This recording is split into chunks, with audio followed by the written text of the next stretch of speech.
बिस्मिल्लाहिर्रहमानिर्रहीम। अस्सलाम वालेकुम। सो फ्रेंड्स, आज हम सॉल्व करने वाले हैं थर्मोडायनेमिक्स के मोस्ट इंपोर्टेंट 100 एमसीक्यूज को। ये बहुत ज्यादा इंपॉर्टेंट एमसीक्यूज है, तो चले स्टार्ट करते हैं। पहला एमसीक्यूज में आपसे कहा जा रहा है कि the branch of science deal with the heat and work, यानी कि वो ब्रांच साइंस ही बताएं जहां पर आप पढ़ते हैं हीट और वर्क के बारे में, उसे सिंपलीफाई आप लोग क्या बोलते हैं, थर्मोडायनेमिक्स कहते हैं। सही है। तो ये चीज आपने याद रखनी है जब से भी आपसे पूछा जाए कि हीट और वर्क की कहाँ पर आप कौन सी ब्रांच है साइंस की, तो याद रखिएगा this is called thermodynamics. Thermodynamics में आप स्टडी करते हैं हीट की, वर्क की और किसकी, एनर्जी की। क्लियर है। तो उसके बाद यहाँ पर ही देख लेते हैं कि एसआई यूनिट ऑफ हीट। आपको पता है कि जो हीट होता है उसकी जो एसआई यूनिट होती है वो आपको पता है क्या होती है मेरे बच्चे, जाउल होती है। सही। एनर्जी जितनी भी होती है उनके भी यूनिट क्या होते हैं, जाउल होते हैं। और जैसे कि आप इसे किलो जूल पर मोल भी कर सकते हैं। सही। क्लियर है। अब आगे चलते हैं। यहाँ पर कहा जाता है what is the state function. मैंने आपको स्टेट फंक्शन भी पढ़ाया था, सारी चीजें पढ़ाई थी, पाथ फंक्शन भी पढ़ाया था। स्टेट फंक्शन क्या होता है, जहां पर आप क्या पढ़ते हैं, इंटरनल एनर्जी के बारे में पढ़ते हैं, क्योंकि जो इंटरनल एनर्जी होती है वो डिपेंड करती है only the state function. State function पर क्या करती है, डिपेंड करती है। क्लियर है। ओपन सिस्टम एक्सचेंज करता है, यानी एक आप लोगों के पास होता है, मैं आपको बताऊं, एक होता है आप लोगों के पास ओपन सिस्टम, एक क्या होता है, ओपन सिस्टम होता है। दूसरा आप लोगों के पास होता है क्लोज सिस्टम, और तीसरा आप लोगों के पास क्या होता है, आइसोलेटेड सिस्टम। ये तीन तरह के सिस्टम होते हैं। ओपन सिस्टम के अंदर हीट और जो एनर्जी होती है वो दोनों क्या होती हैं, बाहर निकलती हैं। क्लोज सिस्टम में याद रखिएगा आपका मास तो होता है, यानी कि इसके अंदर मास और एनर्जी, यानी कि दोनों ट्रेवल हो। आप हीट की जगह मास भी लिख सकते हैं, मास और एनर्जी दोनों ट्रेवल हो, वो आपका ओपन सिस्टम होता है। क्लोज सिस्टम के अंदर आपका ओनली मास, मास जो है वो स्टूडेंट्स याद रखिएगा आपकी एनर्जी जो है वो ट्रेवल ना हो, वो नहीं जाएगी क्योंकि सिस्टम क्लोज है, लेकिन मास क्या होगा, वो एक्सचेंज होता रहेगा। अब आइसोलेटेड की बात करें, इसमें मास और जो एनर्जी होती है वो दोनों आपकी क्या रहती हैं, कांस्टेंट रहती है। एक सिस्टम होता है आइसोलेटेड जहां पर ये दोनों बाहर नहीं निकलती, जैसे कि आपका थर्मास हो गया। क्लियर है। अब नेक्स्ट आप लोगों के पास है यहाँ ओपन सिस्टम एक्सचेंज करता है। ओपन सिस्टम मैटर को भी एक्सचेंज करता है, मास मैटर के लिए हीट, मैटर और एनर्जी दोनों को क्या करता है, एक्सचेंज जो करे, this is called open system. Right option क्या है, option number C. MCQ number 5 में कहा जा रहा है कि आइसोलेटेड सिस्टम क्या होता है। आइसोलेटेड सिस्टम के अंदर ना ही आपकी एनर्जी एक्सचेंज हो, ना ही आपका मैटर एक्सचेंज हो, ऐसे सिस्टम को आप लोग क्या बोलते हैं, आइसोलेटेड सिस्टम। क्लियर है। फर्स्ट लॉ किसकी बेस के ऊपर है, मैंने आपको बताया था कि फर्स्ट लॉ ऑफ थर्मोडायनेमिक्स जो है वो बेस है किसके ऊपर, लॉ कन्वर्जेशन ऑफ एनर्जी के ऊपर। कैसे, एनर्जी को, energy is not be created, energy को ना ही आप क्रिएट कर सकते हैं ना ही आप बना सकते हैं। Energy is not be created, not be, ना ही खत्म कर सकते हैं। आप एनर्जी को एक फॉर्म से चेंज कर सकते हैं, कहाँ पर, दूसरी फॉर्म में। तो this is called thermodynamics. Clear है। उसके बाद याद रखिएगा इंटरनल एनर्जी, इंटरनल एनर्जी को आप रिप्रेजेंट कैसे करते हैं, तो याद रखिएगा मोस्ट इंपोर्टेंट है, इंटरनल एनर्जी को हम यू से क्या करते हैं, रिप्रेजेंट करते हैं। आप लोगों के पास बहुत सारे सिस्टम होते हैं, आइसोथर्मल, आप लोगों के पास आइसोथर्मल प्रोसेस होता है, आइसोबैरिक प्रोसेस होता है, आइसोकोरिक प्रोसेस होता है, और आप लोगों के पास आइसो एडियाबैटिक प्रोसेस होता है। आपको मैंने फर्स्ट ईयर फिजिक्स के अंदर बताया था कि एक आप लोगों के पास क्या होता है, लेप्लास करेक्शन। लेप्लास करेक्शन के अंदर आपने पढ़ा था कि न्यूटन के फॉर्मूले में गलती हो गई थी, तो लेप्लेस ने आके करेक्ट किया था। न्यूटन ने अपने न्यूटन फॉर्मूले में कहा था, मैं थोड़ा सा चर्चा कर ही लेती हूँ। न्यूटन ने अपने न्यूटन फॉर्मूला के अंदर कहा था कि ये क्या है, हीट जो है, हीट जो होती है, याद रखिएगा वो क्या रहती है, वो जल्दी से क्या हो जाती है, ट्रांसफर हो जाती है। बहुत मतलब कि बहुत आहिस्ता क्या करती है, हीट ट्रेवल करती है। अगर ज्यादा होती है तो वो सराउंडिंग में चली जाती है। सही है, सराउंडिंग में चली जाती है, और जब उसे जरूरत होती है तो वो दोबारा सराउंडिंग के अंदर आ जाती है हीट। तो ऐसे प्रोसेस को आप कहते हैं आइसोथर्मल प्रोसेस। तो न्यूटन ने कहा था ये, लेकिन ये क्या था, हीट इतनी जल्दी होती है एडियाबैटिकली कि वो दोबारा जब ज्यादा हो जाती तो वो सराउंडिंग में नहीं जाती। तो लेप्लेस ने आके उसे क्या किया था, करेक्ट किया था। इस वजह से एडियाबैटिक प्रोसेस जो है उसके अंदर आपकी कोई भी हीट जो है वो एक्सचेंज नहीं होती, क्योंकि उसके अंदर आपकी इंटरनल एनर्जी क्या होती है, हीट क्या होती है, जीरो होती है। एट कांस्टेंट वॉल्यूम, अगर कांस्टेंट वॉल्यूम है तो वर्क डन क्या होगा, याद रखिएगा अगर आपका कांस्टेंट वॉल्यूम है तो उसके अंदर जो वर्क डन होगा वो जीरो होगा। ये इंपॉर्टेंट कॉन्सेप्ट है, याद रखने हैं आप लोगों ने। विच quantity is a path dependent, वो कौन सी क्वांटिटी है जो कि पाथ डिपेंडेंट है, हमें याद रखना है। जो पाथ डिपेंडेंट है वो आप लोगों के पास क्या है, आपकी हीट। तो हीट क्या है, it is a path dependent. Enthalpy को रिप्रेजेंट किससे करते हैं, याद रखिएगा इंथाल्पी को आप रिप्रेजेंट करते हैं एच से। एच से आप किसको रिप्रेजेंट करते हैं, इंथाल्पी को। हीट जब एब्जॉर्ब होती है सिस्टम में, यानी कि जो हीट है कोई भी एक तरह का सिस्टम है, एक सिस्टम के अंदर हीट क्या हो चुकी है, एब्जॉर्ब हो चुकी है। अब हीट जब स्टूडेंट्स मेरे बच्चे एब्जॉर्ब होगी तो वहां पर वर्क डन क्या होगा, पॉजिटिव होगा। जब रिलीज होगी तो वर्क डन क्या होगा, नेगेटिव। एक्सोथर्मिक जो रिएक्शन है, अब एक्सोथर्मिक का रिएक्शन होता है जहां पर हीट क्या होती है, रिलीज होती है। रिलीज होती है, जब रिलीज होगी याद रखिएगा delta H change in enthalpy की वैल्यू लेस देन जीरो होगी। याद रखिएगा मैं फिर से बता रही हूँ, जब एक्सोथर्मिक रिएक्शन होगा तो change in enthalpy, change in heat की वैल्यू क्या होगी, लेस देन जीरो होगी। यहाँ पर हीट रिलीज होगी और एंथैल्पी डिक्रीज होगी। एंडोथर्मिक जो प्रोसेस है उसके अंदर आपकी जो चेंज इन एंथैल्पी है याद रखिएगा वो ग्रेटर देन किसकी होती है, जीरो के ग्रेटर देन होती है। रगड़ा लगा लिया, नहीं मैम रगड़ा लगा लिया। तो क्लियरली तरीके से आपने क्या करना है, इस चीज को समझना है कि क्लियर है मेरे बच्चे। तो यहाँ पर आप लोगों ने देखते जाना है। उसके बाद है विच प्रोसेस ओकर आप कांस्टेंट प्रेशर, यानी कि अगर आप लोगों के पास क्या हो, कांस्टेंट प्रेशर हो, तो कांस्टेंट प्रेशर याद रखिएगा आइसोबैरिक। आइसोबैरिक का मतलब होता है कांस्टेंट प्रेशर का होना, सही। Isobaric means constant pressure, clear है। तो ये चीज आपने याद रखनी है। विच प्रोसेस ओकर अ कांस्टेंट टेम्परेचर, यानी कि जब कांस्टेंट टेम्परेचर हो तब आप उस प्रोसेस को क्या नाम देंगे, तो मैंने आपको बताया उसे सिंप्लीफाई आप कहते हैं आइसोथर्मल। क्लियर हुआ मेरे बच्चे। उसके बाद है अगर प्रेशर ओकर एट कांस्टेंट वॉल्यूम, अगर वॉल्यूम कांस्टेंट है तो ऐसे प्रोसेस को आप कहते हैं आइसोकोरिक प्रोसेस। बच्चों जैसे कॉन्सेप्ट है सारे आपको को मैंने क्लियर तरीके से पढ़ाया हुआ है, डिफरेंशिएट बताया है कि कौन सा प्रोसेस किस तरीके से होता है, आइसोकोरिक, आइसोथर्मल, आइसोबैरिक, एडियाबैटिक। तो ये सारी चीजें मैंने आपको पढ़ाई हुई है फिजिक्स क्लास 11 के अंदर भी। ये सारी चीजों का हम चर्चा है हम पहले ही कर चुके हैं। उसके बाद है विच लॉ, कौन सा लॉ है, इसकी स्टेट ये है delta U is equal to Q minus W. तो ये क्या है, ये मैंने आपको बताया है, this is called the first law of thermodynamics. ये थर्मोडायनेमिक्स का क्या है, एक तरह का फर्स्ट लॉ है। क्लियर है मेरे बच्चे। तो इस चीज को आपने क्या करना है, क्लियर रखना है। अब अगर हम आगे चलते हैं, यहाँ पर कहा जा रहा है which is not a state function, इसमें से बताना है कि वो कौन सा है जो कि स्टेट फंक्शन नहीं है। तो यहाँ याद रखिएगा इंटरनल एनर्जी एक तरह की इंटरनल एनर्जी जो है वो स्टेट फंक्शन नहीं है। इंटरनल एनर्जी क्या है फिर, internal energy sorry internal energy एक तरह की क्या है, स्टेट फंक्शन है। लेकिन हीट याद रखिएगा वो स्टेट फंक्शन नहीं, वो पाथ फंक्शन है।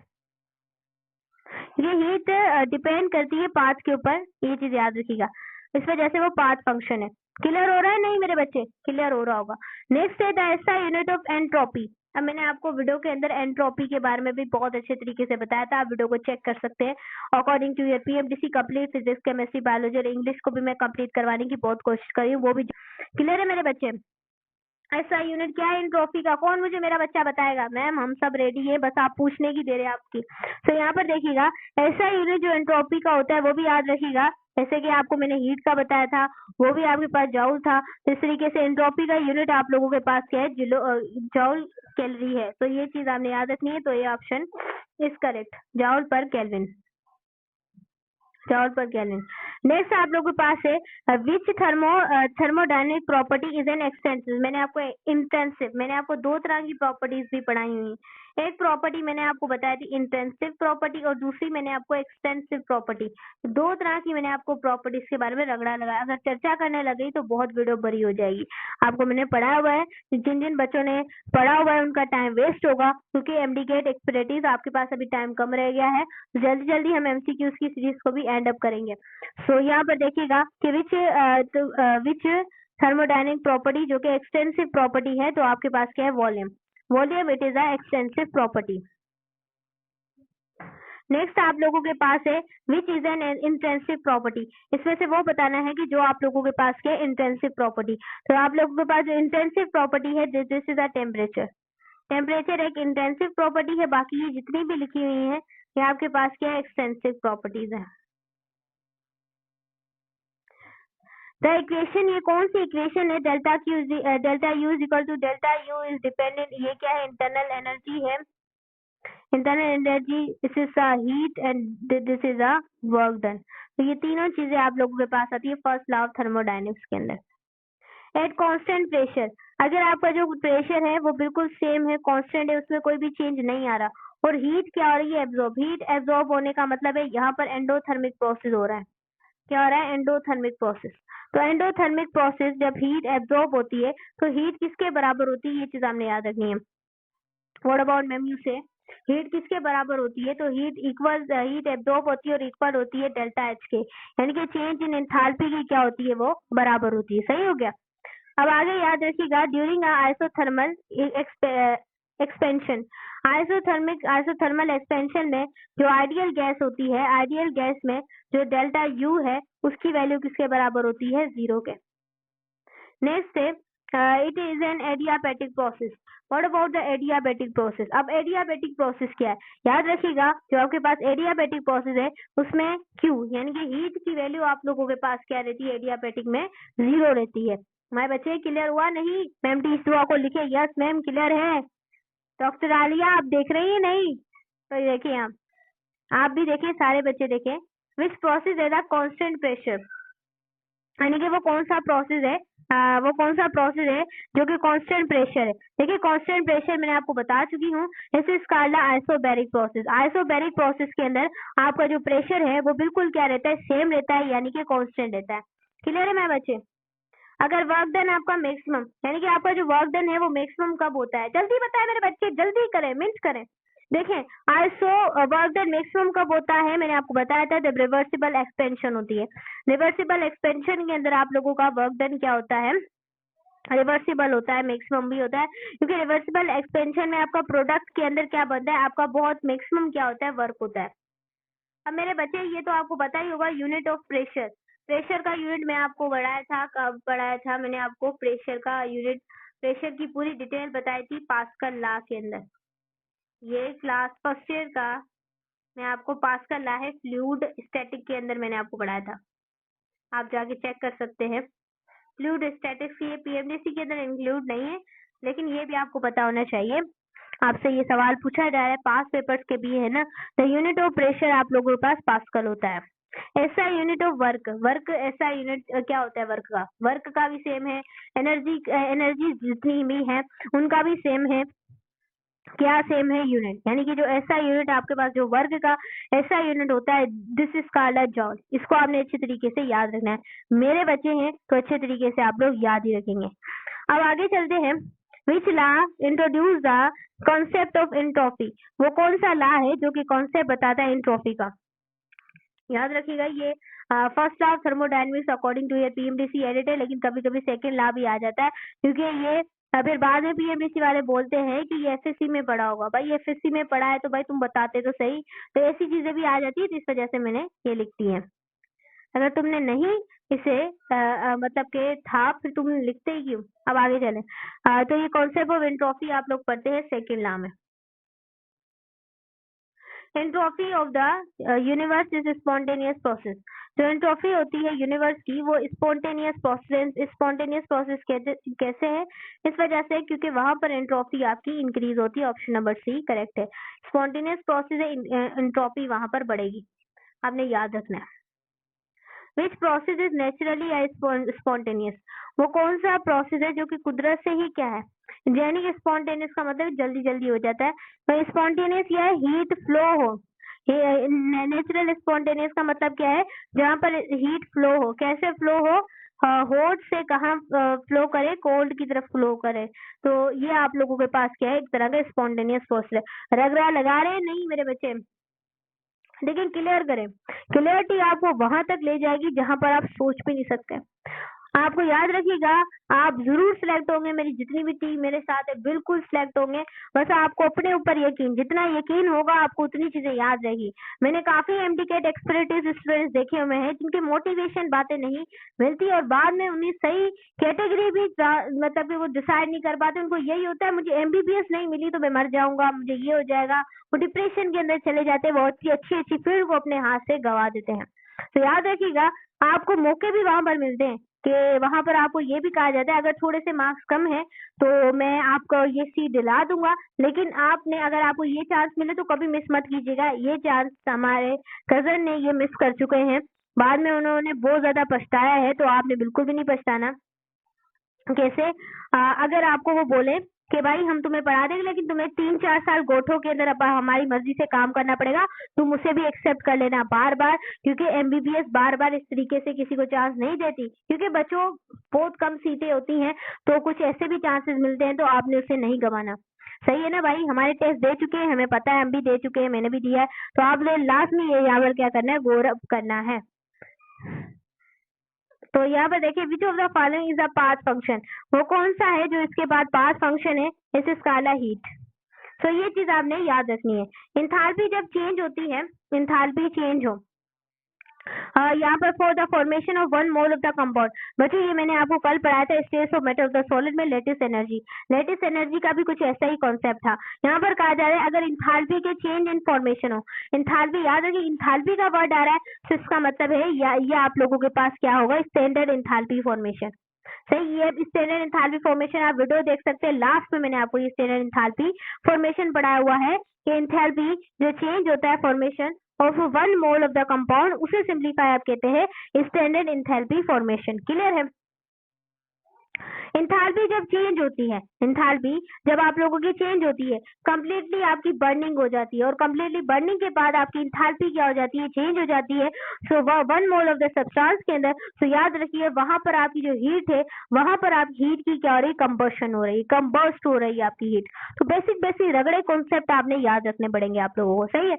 अब इस वो कौन सा प्रोसेस है जहां पर आप हीट क्या होती है, एब्जॉर्ब होती है, और वहां पर जो प्रोसेस होता है वो एक तरह का क्या होता है, एंडोथर्मिक प्रोसेस। क्या होता है? एंडोथर्मिक प्रोसेस होता है। क्लियर है मेरे बच्चे? क्लियर है? Which process is absorb heat, वो कौन सा प्रोसेस है जहां पर आपकी हीट जो है वो एब्जॉर्ब होती है? पता है मेरे बच्चे? किसको पता है तो मुझे बता दे, कमेंट कर दे, वरना मैं बता देती हूँ। हम लाइव क्लासेस भी चलाएंगे, ज्यादा से ज्यादा सपोर्ट करें ताकि हम वो चीजें ले सके, फिर आपको लाइव क्लास दे, आपसे बातचीत कर सके, आपकी कंक्लूजन दिखा सके। आपने ग्रुप में शेयर करना है, व्हाट्सएप चैनल को ज्वाइन करना है, आपका फायदा होगा। ज्यादा से ज्यादा आपने सपोर्ट करिए। फेसबुक पेज को लाजमी फॉलो कीजिएगा, वो भी अभी बनाया है, तो आप लाजमी फॉलो कीजिए। 9 फॉलोवर है आप, मैं देखूंगी मेरे बच्चे जितने मेरे काफी ज्यादा सब्सक्राइबर्स है, कौन कौन मुझे सपोर्ट कर रहा है, लाजमी आपने कमेंट में नाम भी मेंशन करना है फेसबुक के ऊपर। सही, फेसबुक पेज है, इसका नाम है टीच दुआ रिजवान, लाजमी फॉलो कीजिएगा। टीच दुआ बायोलॉजी वाला चैनल है, वहां पर भी सपोर्ट कीजिएगा ताकि आपकी आने वाली जो भी बहन भाई है वो भी अच्छी खासी बायोलॉजी कम्प्लीटली उसे डिटेल में कवर कर सके। आगे चलते हैं। वो कौन सा प्रोसेस है जहां पर हीट रिलीज होती है? बहुत ज्यादा पूछा जाता है कि वो कौन सा प्रोसेस है जहां पर आपकी हीट क्या होती है, रिलीज होती है। तो उस प्रोसेस का आप लोगों के नाम है कंडेंसेशन। कंडेंसेशन एक ऐसा प्रोसेस होता है जहां पर आपकी जो हीट होती है वो रिलीज, आप इसको बायोलॉजिकल मॉलिक्यूल के अंदर पढ़ते हैं, बायोलॉजी के अंदर कंडेंसेशन और हाइड्रोलाइसिस। तो यहाँ पर भी इसका बेसिक कॉन्सेप्ट में सवाल आ जाता है, क्योंकि इसके अंदर भी कुछ वैसी चीजें होती हैं। एक कौन सा प्रोसेस है जहां पर हीट रिलीज होती है? इस स्काला कंडेंसेशन। कंडेंसेशन के अंदर आपकी हीट क्या होती है, रिलीज होती है। उसके बाद मेरे बच्चे यहाँ पर कहा जा रहा है वो कौन सा लॉ है जो कि स्टेट करता है एंट्रोपी ऑफ परफेक्ट क्रिस्टल, यानी वो कौन सा लॉ है जो स्टेट करता है एंट्रोपी और परफेक्ट क्रिस्टल्स को। ये चीज आपने याद रखनी है। और जीरो के यानी कि जीरो के ऊपर, तो सिंपलीफाई याद रखिएगा, वो थर्ड ला है। मैं सारे ला इस वजह से यहाँ पर ऐड किए हैं ताकि आप लोगों को सारों से पल्ला पड़ जाए, अगर कोई भी आ जाए तो आप क्लियरली अटेम्प्ट कर सकें। मेरे बच्चे हैं, मैं पीएमडी पे मुझे पूरा ट्रस्ट है, मैं 100% ट्रस्ट करती हूँ, लेकिन फिर भी सवाल आपकी डिफिकल्ट बोला है उन्होंने, 50 डिफिकल्ट है, तो शायद ऐसे सवाल भी दे दिए जाए। तो जितने भी कॉन्सेप्ट है वो आपको एमसीक्यूज के अंदर मेरे सारे क्लियर करा दें। सही, आप मेरी एमसीक्यूज देख रहे होंगे, काफी बच्चे बोलते हैं मैम आप ब्राइट ऑप्शन मेंशन क्यों करती हैं? क्योंकि बच्चों कुछ बताते बताते आपकी चीजें रह जाती हैं, फिर ये ना हो कि आपकी कोई चीज रह जाए और आपको नुकसान हो जाए, ये मैं बिल्कुल नहीं चाहती। इस वजह से मैं एक्सप्लेनेशन भी साथ साथ लिख देती हूँ। बहुत मेहनत लगती है, आपको पता है कि हर काम करते हैं निकालना सेमेस्टर के साथ साथ कितना ज्यादा मुश्किल होता है, तो याद रखना आप लोगों ने। वो कौन सी स्टेट है याद रखिएगा, वो थर्ड लॉ होता है। इसमें परफेक्ट क्रिस्टल की जीरो एंथैल्पी और एब्सोल्यूट जीरो होता है। वो एब्सोल्यूट जीरो टेम्परेचर क्या होता है, ये आप molecular theory of gases chapter 50 of the second year class, तो वहां पर आपको मैंने बताया था कि कितना होता है -273.50। ये हमारे पीएमडीसी के अंदर इंक्लूड नहीं है, लेकिन मैंने आपको स्केल्स ऑफ टेम्परेचर थर्मोडायनेमिक्स के अंदर upper fix point lower fix point आपको सारी चीजें मैंने बताई हुई है। सही, आपको क्लियर होगा। उसके बाद है विच थर्मोडायनेमिक्स ला डिफाइन आ टेम्परेचर।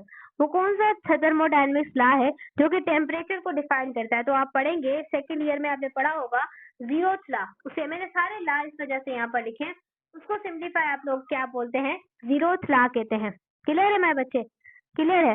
सो यहाँ पर कहा जा रहा है internal energy of the ideal gas, यानी कि जो आइडियल गैस है उसकी इंटरनल जो एनर्जी, सॉरी हाँ जी, internal energy of ideal gas depend करती है किसके ऊपर? टेम्परेचर के ऊपर। इसके ऊपर डिपेंड करती है टेम्परेचर के ऊपर। उसके बाद है आइसोकोरिक प्रोसेस। अब आइसोकोरिक प्रोसेस याद रखिएगा, आइसोकोरिक प्रोसेस के अंदर आपका वर्क डन जीरो। आपको पता होना चाहिए वर्क डन बढ़ता कब है, वर्क डन इंक्रीज कब होता है, वर्क डन डिक्रीज कब होता है, वर्क डन जीरो कब होता है, वर्क डन कैसे ये होता है, ये सारी चीजें बता चुकी हूँ। याद रखिएगा आइसोकोरिक प्रोसेस के अंदर वर्क डन जीरो होता है। विच प्रोसेस ओकर without heat exchange? Heat exchange नहीं होती, तो याद रखिएगा मैंने आपको बता चुकी हूँ। इसे स्काला एडियाबैटिक प्रोसेस।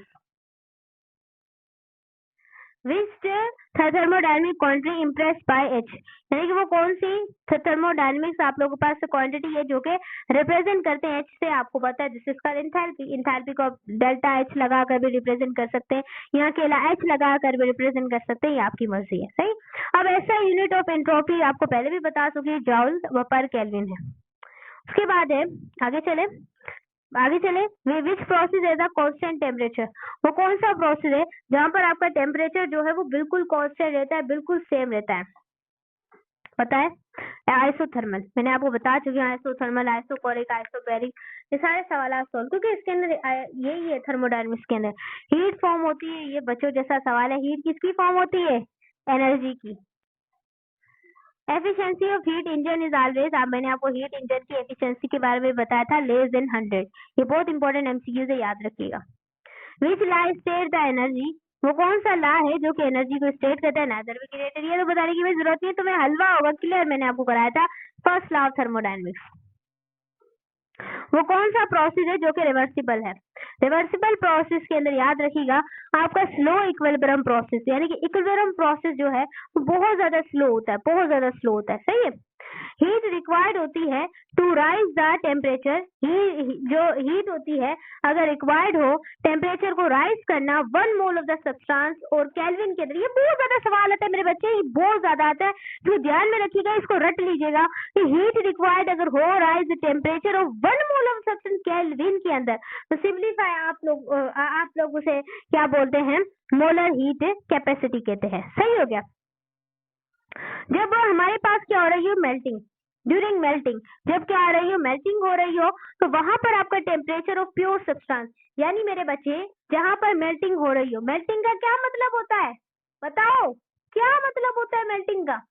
लिक्विड से कोई चीज गैस में, सॉरी लिक्विड में कोई चीज सॉलिड में चली जाए, मेल्टिंग हो रही है यहाँ पर, यानी कि रिमेन्स कॉन्स्टेंट हो रही है, temperature of the pure substance remain constant. Which process release the latent heat, वो कौन सा प्रोसेस है जो कि लेटेंट हीट को रिलीज करता है? बहुत ज्यादा सवाल आते हैं, हर पास पेपर में उठाए, नम्स का है, नीट का है, इकेट का है, इंडिकेट का है, इस साल आने के चांसेस है। इंपॉर्टेंट कॉन्सेप्ट है, सारे ऐड किए हुए हैं। Which process release the heat, latest heat, this is called condensation. Most important concept. अगर बच्चों आपको पता नहीं है, आपने एमडीकेट का आपका फॉर्म आ चुका है और आपने जल्दी जल्दी से फिल करना है, अगर आपको पता ही नहीं है कि एमडीकेट में एंट्री कैसे करनी है, तो आप मुझसे रब्ता कर सकते हैं, आप मुझे कमेंट कर सकते हैं, मैं आपको व्हाट्सएप चैनल के अंदर वीडियो सेंड कर दूंगी। आप ऑनलाइन घर बैठे हुए किस तरीके से अपने फॉर्म को फिल कर सकते हैं। और एमडीकेट को फॉर्म फिल करवाने की जो फीस है वो याद रखिएगा, वो 9,000 है। अगर आप लेट फी जमा कराएंगे तो 13,000 होगी। आपको जल्दी से जल्दी एडमिशन लेना पड़ेगा। आई होप आपने ले लिया हो। जैसे ही बच्चों 3 या 4 जुलाई होगा तो लेट फी लगेगी आप लोगों की, तो ऑनलाइन आप फॉर्म को फिल कर दें ताकि आपके शनाख्ती कार्ड नंबर देना है, एंट्री आपकी हो सके। सही, आप मुझसे प्रोसेस पूछ सकते हैं क्योंकि मैंने ऐसे फॉर्म्स को पता नहीं कितनी बार फिल किया हुआ है, तो आप मुझसे प्रोसेस पूछ सकते हैं। आपकी मैम टी शिवा आपको लास्ट में बताएगी इस बारे के अंदर भी। अब देखें विशिष्ट थर्मोडायनेमिक कौन सी थर्मोडायनेमिक प्रॉपर्टी है जो कि यहाँ पर स्टेट फंक्शन है। तो स्टेट फंक्शन याद रखिएगा, बहुत बार ये सवाल हर बार आता है, इसे सिंपलीफाइड एंथैल्पी कहते हैं। इन एक्सोथर्मिक रिएक्शन, एक्सोथर्मिक रिएक्शन के अंदर भाई होता क्या है, हीट रिलीज होती है, आपको कई बार बता चुकी हूँ। उसके बाद कौन सा प्रोसेस है इसमें डेल्टा एच की वैल्यू ग्रेटर देन, आप देखिए अलग तरीके से पूछा गया है। पहले स्त्री एक्सो और एंडो में डेल्टा एच क्या होता है ऐसे भी पूछा जा सकता है। अगर डेल्टा एच की वैल्यू ग्रेटर देन 0 हो तो इस प्रोसेस को आप लोग बोलते हैं एंडोथर्मिक प्रोसेस, और अगर लेस देन होगी तो एक्सोथर्मिक होगा।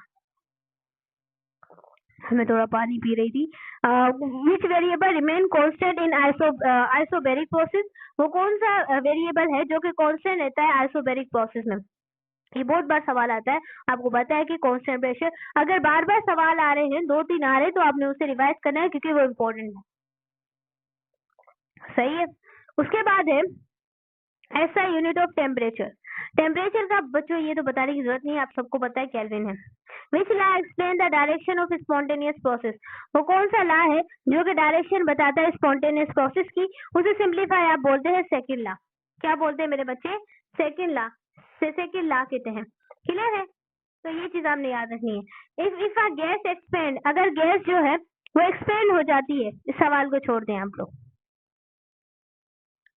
हाँ, हीट फ्लो होती है न्यूट्रली। हीट न्यूट्रली कैसे फ्लो होती है, याद रखिएगा, hot body to cold body. जब वो हॉट बॉडी से कोल्ड बॉडी में जाती है तो आपकी हीट नेचुरली क्या होती है, फॉर्म होती है, क्योंकि वो कॉन्सिक्वाइज करती है, किसको कॉन्सिक्वाइज करती है, सेकेंड लॉ ऑफ थर्मोडायनेमिक्स को। सही है। एंथैल्पी चेंज होती है कब चेंज होती है, जब कंप्लीट बर्निंग होती है 1 मोल ऑफ द सब्सटेंस की, कंप्लीट मेरे बच्चे बर्निंग होती है, तो सिंपल आप उसे कहते हैं हीट ऑफ कंबशन। क्या बोलते हैं, हीट ऑफ कंबशन। वो कौन सा प्रोसेस है जो कि ऑलवेज आप लोगों के पास क्या है, एंडोथर्मिक प्रोसेस है। तो एंडोथर्मिक जो प्रोसेस होता है उसे सिंप्लीफाई वो आपको मेल्टिंग। मेल्टिंग क्या होती है, एक याद रखिएगा, एक एंडोथर्मिक प्रोसेस होता है। एंथैल्पी जब का चेंज ऑफ रिएक्शन होता है तो एंथैल्पी के चेंज ऑफ रिएक्शन को आप किससे रिप्रेजेंट करते हैं, डेल्टा एच से रिप्रेजेंट करते हैं। उसके बाद है जो हीट रिक्वायर्ड होती है, बहुत इंपॉर्टेंट एमसीक्यू से याद रखिएगा, याद रखिएगा, ध्यान में रखिएगा। यानी कि जो हीट रिक्वायर्ड होती है लिक्विड स्टेट को वेपर स्टेट में, देखिए लिक्विड को वेपर में करना, लिक्विड को वेपर में करना इस बॉइलिंग पॉइंट, तो इसे सिंप्लीफाई आप कहते हैं heat of vaporisation. Which property is independent of the amount of substance? Amount of substance पर वो कौन सी क्वांटिटी है जो कि डिपेंड नहीं करती। आपको फिजिकल प्रॉपर्टीज का भी पता होगा, केमिकल प्रॉपर्टीज का भी पता होगा, तो ये चीज आपने क्या करनी है, याद रखनी है। सही है। वो आपके पास क्या होती है, टेम्परेचर होता है। ऐसा unit of capacity, heat capacity क्या होता है, जाउल पर केल्विन। वो कौन सा प्रोसेस है तो जो ओकर होता है कांस्टेंट वॉल्यूम में, तो सिंपल वो आप लोगों के पास क्या होता है, आइसोकोरिक प्रोसेस होता है। क्लियर है, बता चुकी हूँ, ये काफी बार आते हैं सवाल। उसके बाद है एंट्रोपी ऑफ परफेक्ट क्रिस्टल, यानी कि जो एंट्रोपी होती है परफेक्ट क्रिस्टल की 0 केल्विन पर, वो याद रखिएगा, वो आपके पास क्या होती है, 0। 0 क्यों होती है, क्योंकि वो स्टेट लॉ करती है, थर्ड लॉ। मैंने सारे लॉ मेंशन किए हैं कि कहीं से भी सवाल आ जाए तो मेरे बच्चे झट से उसे कर सके attempt. Which quantity remain constant during the isothermal process? वो कौन सी क्वांटिटी है जो तो आपको टेम्परेचर ही आइसोथर्मल प्रोसेस है, बताने की जरूरत है क्या। Which of following is an extensive property? इसमें से सारों में से एक्सटेंसिव प्रॉपर्टी बतानी है, तो वॉल्यूम है। बाकी सॉरी आप लोगों के पास इंटेंसिव, डेंसिटी भी इंटेंसिव है, प्रेशर भी, टेम्परेचर भी, लेकिन एक्सटेंसिव कौन है? Volume. Which process as Q is equal to 0? ये तो मैंने आपको बताया था, this is adiabatic process. Enthalpy of neutralisation, enthalpy जो न्यूट्रलाइजेशन होती है उसमें हीट चेंज होती है। कैसे? जब 1 मोल ऑफ द वाटर क्या हो? फॉर्म हो किसमें? एसिड और बेस के अंदर। सही हो गया। नेक्स्ट है वो कौन सा प्रोसेस है जो कि एक्सोथर्मिक है? एक्सोथर्मिक का मतलब क्या है? कोई बता सकता है यहाँ पर? तो एक्सोथर्मिक का मतलब है जहां पर हीट क्या होती है आप लोगों की? रिलीज होती है। एक्सोथर्मिक को कंडेंसेशन का ये एक प्रोसेस है। उसके बाद है which of the following is ऐसा यूनिट ऑफ एंथैल्पी? कितनी बार पूछोगे? ये बहुत बार आया। जाओ बच्चे पता नहीं बोलते हैं क्या होगा क्या होगा, ये होगा वो होता वो है जो बहुत आसान है। ड्यूरिंग कंप्रेशन ऑफ गैस, जब गैस की कंप्रेशन होती है तो वर्क डन क्या होता है? बहुत आसान है, मैं आपको बताया पता नहीं कितनी बार। कंप्रेशन के अंदर जो जो आप लोगों के पास वर्क डन होता है सिस्टम का वो पॉजिटिव होता है। Which system is correct? वो कौन सा सिस्टम है जो कि यहाँ पर करेक्ट है?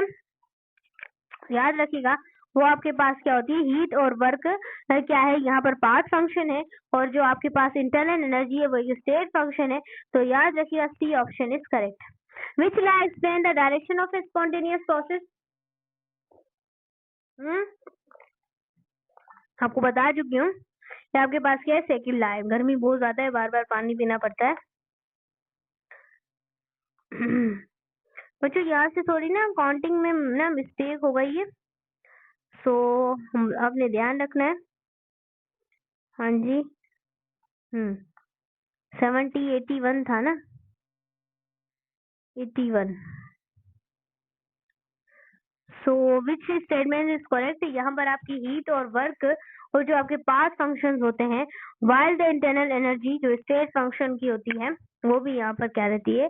ये स्टेटमेंट यहाँ पर क्या होगी? बिल्कुल करेक्ट हो गई। तो बच्चों ये आपके थे इम्पोर्टेंट एमसीक्यूज इम्पोर्टेंट। थोड़े काउंटिंग यहाँ पर क्या हो चुकी है? मिस्टेक हो चुकी है। बाकी आपके जितने भी एमसीक्यूज थे वो हमने आपको क्या करा दी? क्लियर। देखो काउंटिंग में मिस्टेक है जो हमने नहीं किया पहले। देख लेते हैं। In system stored internal energy which variable remains isobaric process. हाँ जी ये तो हमने सारे किए हुए है ना? ये सारे किए हुए हैं।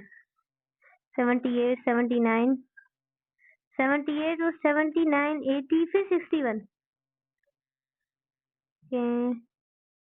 70, 71, 72, 73। सो स्टूडेंट्स यही हमारे पास एमसीक्यू से 100 पूरे निकाले थे, लेकिन ये काउंटिंग मिस्टेक की वजह से थोड़े इधर उधर हो गए। बाकी यही आपकी क्या थे? इम्पोर्टेंट एमसीक्यूज थे। तो वीडियो को आपने सिंपल लाइक करना है, चैनल को सब्सक्राइब करना है, वीडियो को आगे तक आप लोगों ने शेयर करना है अपने फ्रेंड्स के साथ, और फेसबुक पेज को ज्वाइन करना है, लिंक डिस्क्रिप्शन के अंदर है, अदर अकाउंट इंस्टाग्राम के ऊपर, और हमारा एक चैनल है टीच दुआ बायोलॉजी, उसे लास्ट में आप लोगों ने क्या करनी है? सपोर्ट करनी है मेरे बच्चे। तो बाय बाय व्यूअर्स।